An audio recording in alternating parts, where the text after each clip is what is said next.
Members of Guyana's lesbian, gay, bisexual, transgender, and queer LGBTQ plus community have oftentimes been victims of hate crimes, according to the Managing Director of Guyana Society Against Sexual Orientation, Discrimination, SASOD, Joel Simpson.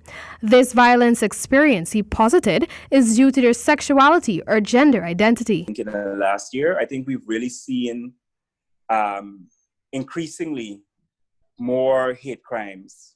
Or there's certainly a lot more visibility around hate crimes. And this is a challenge that we know comes with movements and progress from around the world, that as you start to see some amount of social progress, there are elements in the society who push back against that.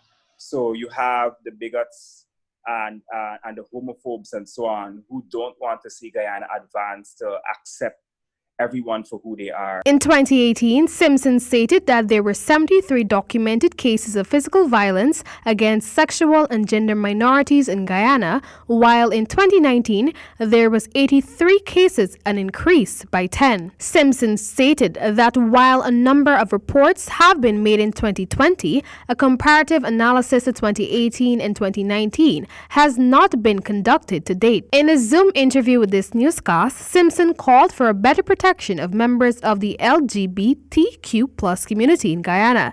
He urged citizens to apply critical and rational thinking instead of acting on thoughts fueled by hate. Noting that crimes against the LGBTQ plus community are highly underreported, Simpson pointed out that many victims do not report their cases directly to SASOD and other sister organizations, but may opt to go directly to the police. Moreover, many of these cases are not reported at all. Also, the geographic limitations. We did not have a physical presence to collect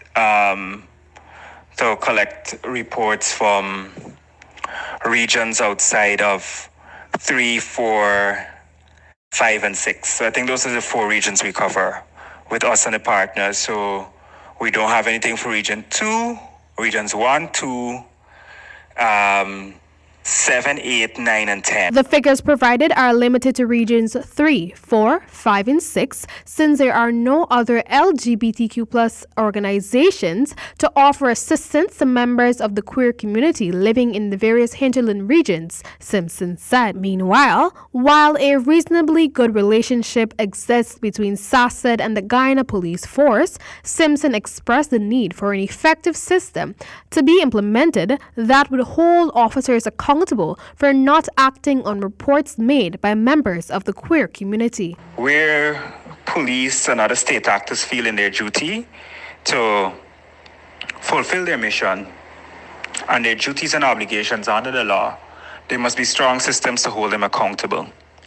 As it is right now, the mechanisms that exist are ineffective. The Police Complaints Authority, the Police Complaints Commission. There are no set guidelines by when these bodies need to respond to complaints.